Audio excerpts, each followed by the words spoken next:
kenal secara umumnya adalah function. Function merupakan salah satu kegiatan yang sering dilakukan oleh umat Buddha, baik itu sekte Mahayana, sekte Theravada, Tridharma, dan yang lain-lainnya. Ini bagian dari salah satu kegiatan di sela-sela kegiatan yang lainnya. Maka function ini, pelepasan makhluk ini identik dengan membebaskan makhluk-makhluk dari penderitaan. Melepaskan makhluk-makhluk dari ancaman kehidupan mereka, maka kita melepaskan. Nah, Bapak Ibu yang berbahagia dimanapun berada, dalam hal function ini atau pelepasan makhluk ini, juga banyak orang-orang punya tujuan-tujuan tertentu. Ya. Kalau kita memahami dengan benar, pelepasan makhluk itu adalah melepaskan makhluk itu di saat terancam kehidupannya. Tetapi ada orang-orang yang melepaskan makhluk ini berharap keberkahan di dalam hidupnya. Ada yang berharap penyakit-penyakit yang dideritanya menjadi hilang, dibawa pergi oleh makhluk yang dilepaskan itu. Nah, kemudian ada yang berharap segala musibah, malapetaka di dalam kehidupannya itu bisa hilang dengan melepas makhluk itu. Banyak intinya orang mengharapkan sesuatu hal untuk dirinya sendiri dengan cara melepas makhluk ini.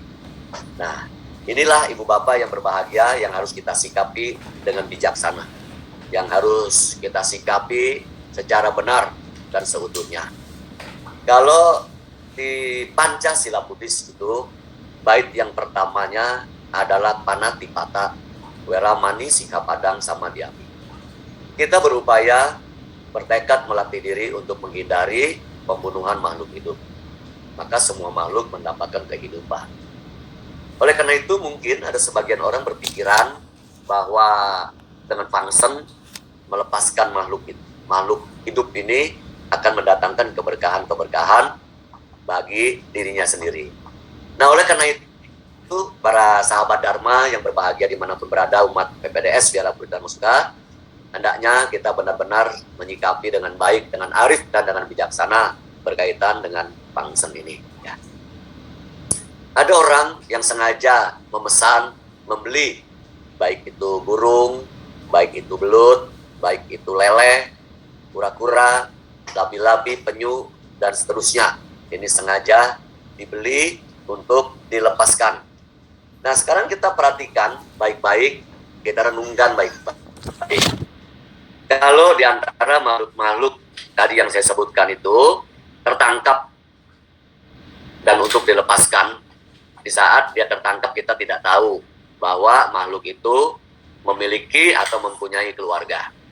Ada satu waktu, satu cerita, ibu bapak saudara sekalian, ini oleh karena itu saya merenungkan cerita itu dan saya coba melihat function atau pelepasan makhluk ini sekiranya tepat sasaran atau tidak. Dari kisah itu ada penangkap burung karena burungnya yang ditangkap itu sering dipesan oleh orang untuk pelepasan atau untuk function itu, maka si pencari burung ini dengan penuh semangat untuk menangkap burung itu.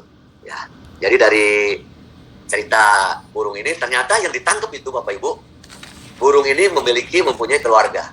Dan dari cerita itu yang tertangkap induk mama dari burung itu, dan burung ini mempunyai 4 anak. Burung ini mempunyai 4 anak, pagi hari seperti biasa keluar mencari makan untuk 4 anaknya tadi. Karena dia nggak lihat ada perangkap yang dipasang oleh penangkap burung ini, maka sang induk burung, mama burung ini terjebak di dalam perangkap burung itu. Dan begitu terjebak, pastinya nggak bisa pulang. Karena nggak bisa pulang, Bapak Ibu, pastinya anak-anaknya kelaparan. Nah, inilah coba kita renungkan baik-baik. Ketika induk burung tertangkap, dia tidak bisa mencari makan, membawa pulang makanan untuk anak-anaknya. Alhasil, bisa jadi induk burung itu tertangkap berhari-hari, mungkin bahkan berminggu-minggu. Kalau burungnya cepat terjual, mungkin dia bisa terbebas. Kalau burungnya nggak cepat terjual, maka dia akan lama di dalam perangkap sang penangkap burung itu. Dari cerita ini ternyata induk burung, mama burung ini tertangkap dan nggak bisa pulang, nggak bisa bawa makanan untuk anak-anaknya.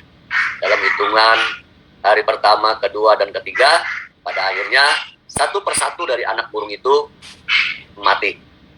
Nah, inilah kalau kita ingin berbuat baik, melepaskan makhluk ini tanpa memikirkan dampak-dampaknya.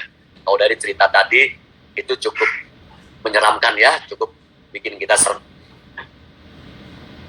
Satu burung, induk burung yang tertangkap, kalau kita lepas, katakanlah induk burungnya terselamatkan, kemudian dilepaskan dalam hitungan beberapa hari, terus dia nggak bisa pulang ke rumahnya. Dan anaknya ada 4 meninggal, mati semua. Ya. Satu yang kita lepaskan, tetapi kita membuat karma buruk yang 4.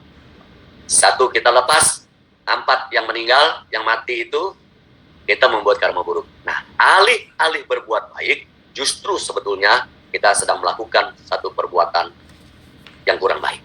Oleh sebab itu, Ibu Bapak, Saudara sekalian, kita hendaknya menyikapinya dengan bijaksana.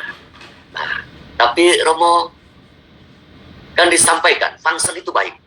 Melepaskan makhluk itu baik. Baik, betul baik. Nggak salah, tepat sekali, baik sekali.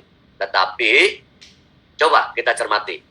Kalau kita melihat makhluk itu dalam kondisi terancam kehidupannya. Nah, saat itu Bapak Ibu selamatkanlah dia. Beli dia, kemudian lepaskan, bebaskan dia dari ancaman kehidupan atau ancaman kematian. Maka itu yang disebut function yang sesungguhnya, function melepaskan makhluk. Karena ini merupakan satu kebiasaan rata-ratanya untuk function, maka function ini kebanyakan dikemas. Mohon maaf ya Bapak Ibu sekalian, coba kita sikapi dengan bijaksana. Dikemas dengan baik oleh siapapun. Dengan tujuan mungkin bisa menghimpun dana, bisa mendapatkan dana. Maka dikumpulkanlah makhluk-makhluk ini untuk dipangsa dan untuk dilepas. Sengaja dipesan, sengaja dibeli. Baik itu burung, baik itu lele, baik itu belut, kura-kura, dan seterusnya. Dalam situasi, dalam jumlah yang tidak sedikit, cukup banyak. Karena para peminatnya cukup antusias dan cukup banyak. Maka dipesanlah. Burung bisa menjadi ratusan, bisa menjadi mungkin ribuan. Dalam satu kandang yang sempit, dia berhimpit-himpitan, satu dengan lain berupaya untuk menyelamatkan dirinya, tetapi apa yang terjadi? Karena kandangnya begitu kuat, mereka saling injak. Dan yang mati tidak sedikit, cukup banyak. Ibu Bapak yang berbahagia, saya tidak bermaksud untuk menghalangi Bapak Ibu untuk function, untuk pelepasan makhluk, tetapi sikapi dengan arif dan dengan bijaksana. Karena saya sendiri mengalami, saya kemas function itu, saya ajak umat-umat saya untuk pelepasan makhluk, begitu dibeli burungnya, saat dilepaskan, dan ternyata tidak sedikit yang mati terinjak-injak. Di dalam kandang, di dalam burungan itu. Kemudian kita berdalih, kalau begitu Romo, kita tidak usah lepas burung. Kita lepas saja ikan lele. Beli lele yang banyak. Begitupun ada beberapa kejadian yang saya lihat, burung dibeli dalam jumlah yang banyak, ikan lele dibeli dalam jumlah yang banyak, dimasukkan dalam satu drum, drumnya drum berwarna biru, itu memang saya sendiri ada 3 drum, kemudian disimpan di tempat itu, besok pagi baru dibawa dengan kendaraan ke tempat tujuan pelepasan. Ibu Bapak yang berbahagia, begitu tidak lepas, saya melihat dengan mata saya sendiri, ternyata lele itu hanya 1, 2, 3, tetapi mungkin lebih dari puluhan ekor yang mati karena berhimpitan di dalam drum itu. Nah, inilah kita harus betul-betul menyikapinya. Oke, kita katakan lelenya tidak mati, kita lepas ke tempat pelepasan makhluk ini. Dan Bapak Ibu yang berbahagia, lele itu sesungguhnya adalah ikan, termasuk ikan golongan ikan buas yang memakan lagi ikan-ikan yang kecil. Begitu kita lepas di sungai, di danau, di kali, dan seterusnya, dan dia keluar, langsung dia mengejar kepada ikan-ikan yang kecil, dia makan. Kembali lagi Bapak Ibu kita renungkan. Alih-alih berbuat baik, tetapi korbannya bukan hanya 1, lebih banyak lagi. Tapi Romo kita berdalih lagi. Tapi Romo, ikan lele itu kan memang makanannya, dan tergolong ikan buas, makanannya ikan yang kecil-kecil lagi. Nggak salah kita dong. Betul. Memang makanannya begitu, mata rantainya seperti itu. Tetapi kalau kita bisa, jangan mengondisikan agar dia memakan ikan yang lainnya. Kalau kita lepas, kita mengondisikan itu. Nah, begitupun dengan belut, begitupun dengan kura-kura, labi-labi, itu tergolong hewan yang buas. Kalau begitu bagaimana Romo kita menyikapi pelepasan makhluk ini? Itulah saya sampaikan tadi, di saat ada makhluk yang terancam kehidupannya, Bapak Ibu upayakan dengan keras untuk menyelamatkan dia dari kematian. Itu yang murni disebut function. Karena banyak orang yang melakukan function ini justru mengharapkan hal-hal dirinya menjadi lebih baik. Contoh, waktu saya kecil, Ibu Bapak, para umat PPDS dimanapun berada, saya sudah diajarkan untuk function oleh orang tua saya, almarhum. Dan pertama, mama saya mendiang, almarhum. Kalau kamu function, kata mama saya waktu dia masih ada, kalau kamu function, kamu pesankan kepada si burung, segala masalah, segala musibah, segala bencana, segala penyakit yang ada di dirimu, bawalah pergi oleh burung itu. Nah, sekarang kita renungkan baik-baik. Burung diberikan segala penyakit, segala masalah, segala musibah dari diri kita. Suruh dia bawa pergi, menggantikan kita mendapatkan masalah. Pertanyaannya sederhana Bapak Ibu. Adil atau tidak? Adil atau tidak? Bahasa umumnya cengli bo cengli. Nah, kita mau bahagia, kita mau terbebas, tetapi burung itu membawa serta penyakit kita yang ada. Ini pun saya renungkan Bapak Ibu. Saya bilang, ini nggak adil. Kalau burung itu makhluk itu bisa berbicara, dia akan ngomong, saya nggak mau pergi. Kita balik aja. Segala penyakit, segala sial saya, segala masalah saya untuk Bapak. Mau nggak kita? Kita balik aja seperti itu. Nah, ternyata kan kita nggak mau. Oleh karena itu, Bapak Ibu yang berbahagia, menyikapi pelepasan makhluk ini harus benar-benar dengan bijaksana. Sekali lagi saya ulang, saya tidak bermaksud untuk melarang Bapak Ibu untuk melepaskan makhluk atau bangsa. Itu baik untuk dilakukan, tetapi lakukanlah dengan tepat. Lakukanlah dengan baik, lakukanlah dengan sungguh-sungguh tanpa mengorbankan makhluk yang lain. Karena kita beralih-alih untuk mendapatkan kebaikan, justru sebaliknya kita menanam, menimbun perbuatan yang tidak baik, yang baru lagi. Nah, jadi kita tanyakan sekarang, ya, adakah makhluk yang baik untuk kita function? Ibu Bapak yang berbahagia, pertanyaannya, adakah makhluk yang terbaik yang untuk kita function? Ada. Nanti saya tunjukkan kepada Bapak Ibu makhluk apa yang terbaik yang untuk kita function. Sejenak ingin saya sampaikan kepada Bapak Ibu syair Dhammapada. Nah, kita beli burung, kita beli lele, kita beli belut, kita beli kura-kura, kita beli penyu atau labi-labi, kita beli yang lainnya, kita lepaskan. Sebagaimana di dalam Dhammapada Pakinakawaga, ya, bahasa Indonesianya Pakinaka itu rupa-rupa. Ini di syair 290 dan 291. Bab 21 ayat 1. Ya, bab 21 ayat 1. Disampaikan seperti ini Bapak Ibu nih. Kalau kita melepaskan, Bapak, di hari Uposatha, kita pesan burung, kita pesan yang lain-lainnya, kita lepaskan saat itu. Ini seperti yang disampaikan, kalau saya ya, mengartikannya seperti syair Dhammapada ini. Karena itu kebahagiaan yang kecil. Di saat kita melepaskan itu merupakan kebahagiaan yang kecil. Nih, seperti ini Bapak Ibu yang berbahagia. Mata suka parijaga, paseja wi ulang suka. Jaje mata sukang diru, sampasan wi pulang suka. Yang artinya, apabila seseorang dapat kesempatan memperoleh kebahagiaan yang lebih besar dengan melepaskan kebahagiaan yang lebih kecil, maka orang bijaksana seharusnya melepaskan kebahagiaan yang lebih kecil tersebut guna memperoleh kebahagiaan yang lebih besar. Artinya, saat kita melepaskan burung atau makhluk yang lain itu, saat itu adalah kebahagiaan yang kecil. Tapi, kalau kita tidak melepaskan makhluk itu saat itu, dan kita tidak pesan, maka tidak akan terjadi penangkapan burung skala besar-besar. Kita berarti tidak membeli, tidak memesan. Nah, dalam arti kata Bapak Ibu melepaskan kebahagiaan yang kecil. Kebahagiaan yang besar yang Bapak Ibu dapatkan adalah tidak tertangkapnya burung itu karena kita tidak pesan, maka dia bisa mencari makan kemudian pulang ke rumahnya memberi makan anak-anaknya. Itu kebahagiaan besar. Yang kecil kita lepas, ambil yang besar. Tidak dengan sengaja memesan makhluk-makhluk hidup itu untuk kita lepas. Kalau kita sengaja memesan 1, 2, 3, 4 orang dan seterusnya, maka pencari penangkap burung itu akan bekerja dengan keras untuk sekuat-kuatnya menangkap burung makhluk yang lainnya untuk ditangkap dan diperjualbelikan. Nah, kalau kita lakukan itu, kita hanya mengambil kebahagiaan yang kecil. Tapi kita ingin mendapatkan kebahagiaan yang besar, lepaskan yang kecil. function, pelepasan makhluk, lakukan dengan bijaksana.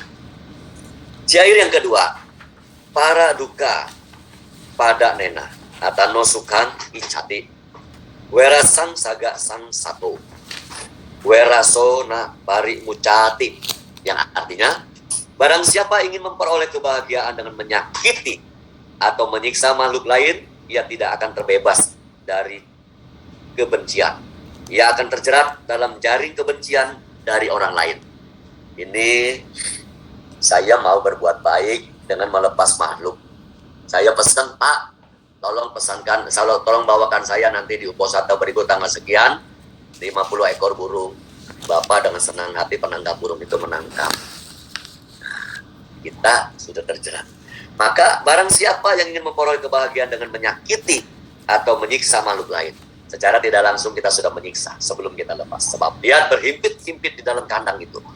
Terinjak-injak, bahkan ada yang mati. Ibu bapak yang berbahagia dimanapun berada, ya. Kedua, syair Dhammapada ini sangat luar biasa. Maka kita berupayalah untuk melepaskan kebahagiaan yang kecil, mengambil kebahagiaan yang besar, menyikapi pelepasan makhluk hidup dengan bijaksana. Setelah saya memahami ini semua, Bapak Ibu yang berbahagia dimanapun berada, saya berpikir kembali, seandainya saya menjadi makhluk itu dan saya ditangkap, kemudian dipisahkan dari keluarga saya, betapa luar biasa kesedihan yang dialami oleh makhluk yang tertangkap tadi. Betapa dia tidak bisa pulang ke rumahnya kalau dia selamat, Bapak Ibu. Tapi kalau dia mati di dalam kandang itu, kita membuat karma buruk yang tidak sedikit. Oke, kalau begitu Romo, apa yang harus kita lakukan dalam hidup ini untuk melepaskan makhluk-makhluk atau function ini? Kalau memang ini sekiranya kurang tepat, saya nggak bilang ini nggak tepat banget. Itu tadi, begitu kita melihat makhluk ini terancam kehidupannya, segera kita selamatkan dia. Tetapi kita tidak membuat dia ditangkap oleh orang lain untuk diperjualbelikan. Nah, Ibu Bapak yang berbahagia, dalam diri kita ini ada yang harus kita function tanpa mengambil makhluk-makhluk itu. Ada yang harus kita function dalam hidup kita ini agar kita hidup bahagia. Yang pertama, kita jalankan ajaran Guru Agung kita dengan baik dan sempurna. Itu udah nggak salah. Sebab Dhamma itu tidak pernah memberikan janji dan tidak pernah mengancam. Bapak Ibu, praktekkan Dhamma dengan baik. Merawat, menjaga kelima sila dalam hidup kita ini akan mendatangkan kebahagiaan kita dalam hidup kita di dunia ini. Itu jelas. Kalau kita betul-betul pegang itu, tanpa kita mengorbankan atau sengaja memesan untuk melepaskan makhluk-makhluk itu dengan bahasa membebaskan dia dari kehidupan yang menderita. Justru kebalikannya. Apa yang harus kita lepas dalam hidup kita, Ibu Bapak yang berbahagia? Yang pertama adalah yang harus kita function, sifat egois kita. Sifat mau menang sendiri, sifat menyatakan kita paling pinter, kita paling hebat, sifat suka mengkritik orang lain. Sifat selalu mencela kepada orang lain. Sifat yang tidak ada toleransi terhadap orang lain. Function. Buang itu, lepaskan itu. Bukan burung yang salah, bukan penyu yang salah, bukan lele atau belut yang salah. Tapi sifat yang ada dalam badan kita, dalam kehidupan kita ini, dalam diri kita ini, itu dilepas terlebih dahulu.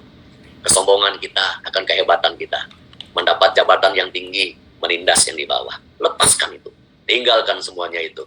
Sebab itu menimbulkan penderitaan di dalam hidup kita ini.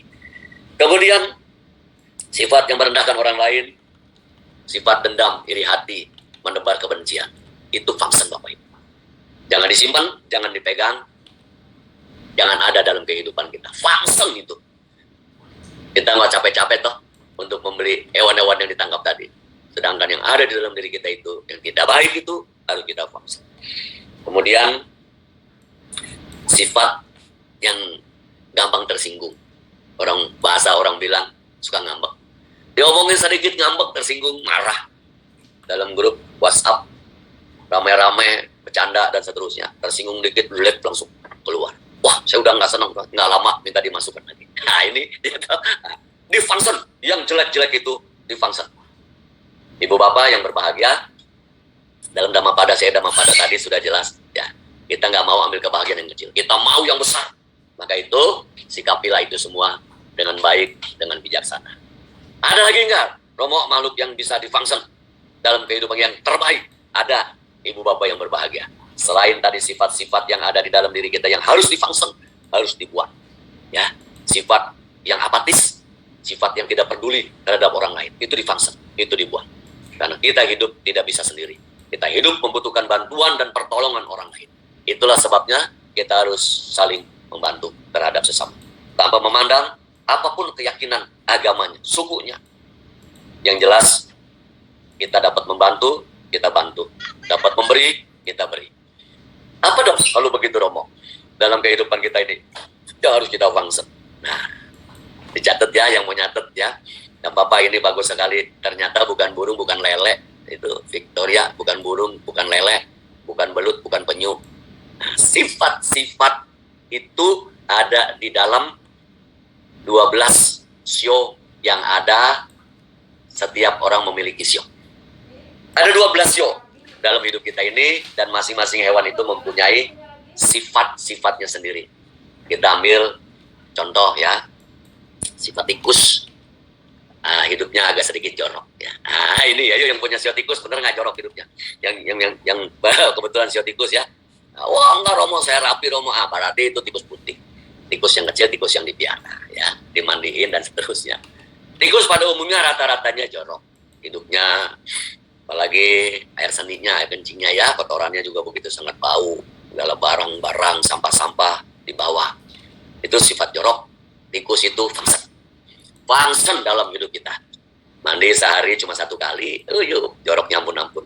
Sikat gigi jarang-jarang, joroknya sekali ya. Nah, kemudian juga sama sifat tikus. Jadi yang terkenal kan dengan mencuri, mengambil barang-barang dengan bolongin dus, bolongin pintu dan seterusnya. Nah, ini sifat pencuri. Sifat mengambil barang yang bukan miliknya, fungsen, dibuang itu. Korupsi, bohong dan seterusnya, itu difungsen. Maka sifat tikus itu yang tidak baik difungsen. Ada nggak sifat yang baik dari tikus ini? Ayo Bapak Ibu renungkan ya, ada nggak yang baik dari sifat tikus ini? Kayaknya sih sulit yang untuk mendapatkan sifat baik. Maka itu yang tidak baik difungsen. Yang kedua, babi. Nah, ini babi ini ya. Nah, terkenal dengan cupakaida. Yang malas nih, juga jorok hidupnya. Malas. Kemudian dia seringkali, mohon maaf Bapak Ibu, mengumbar nafsunya. Nah, sifat-sifat ini harus difungsen. Si babi harus difungsen. Sifat si babi harus difungsen. Bukan Bapak Ibu ke pasar beli 1 ekor babi terus dilepas ya. Nah, sifat-sifatnya yang tidak baik itu difungsen. Ini sebetulnya sudah ada di dalam kehidupan kita, hanya aja kita nggak memperhatikannya. Malah kita cari burung, malah kita cari lele, malah kita cari itu. Segala penyakit kita disuruh dibawa pergi oleh makhluk itu. Nah, sifat malas si babi tadi harus difungsen. Kemudian sifat anjing ya. Nah, ini orangnya emosian, nggak bisa lihat orang lewat langsung gonggong ya. Seolah-olah dirinya yang paling benar, yang paling hebat bisa jaga rumah. Sifat yang seperti ini pemarah, suka emosi, gampang terpancing emosinya, fungsen. Itu lepaskan, buru-buru. Nah, tetapi ada sifat baik si anjing ini. Ya. Si anjing. Kalau anjing ini terkenal dengan kesetiaannya. Nah, sifat baiknya diambil, yang jeleknya difungsen. Sifat yang tidak baiknya difungsen. Ya. Sifat yang gak bersahabat, sifat yang gampang emosi, terpancing emosinya, itu difungsen, dibuang. Yang keempat adalah sio ayam. Sio ayam ini identik dengan sifatnya loba, serakah. Ya. Cukup, sudah didapatkan, tidak berterima kasih, kemudian mencari, mengikuti keinginan. Maka sifat serakah ini harus kita fungsen. Tapi Romo, bagaimana kalau kita nggak mencari? Harus mencari. Tetapi ingat, apa yang sudah kita dapatkan harus kita bersyukur.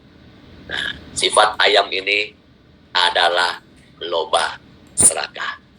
Keinginan diikuti, keinginan dituruti, tidak tercapai keinginan, itu yang mendorong kita untuk melakukan hal-hal yang tidak baik. Maka sifat serakah ini, Bapak Ibu bangsa, buang jauh-jauh. Tapi kita tetap untuk berupaya dengan sekeras mungkin, dengan jalur yang benar.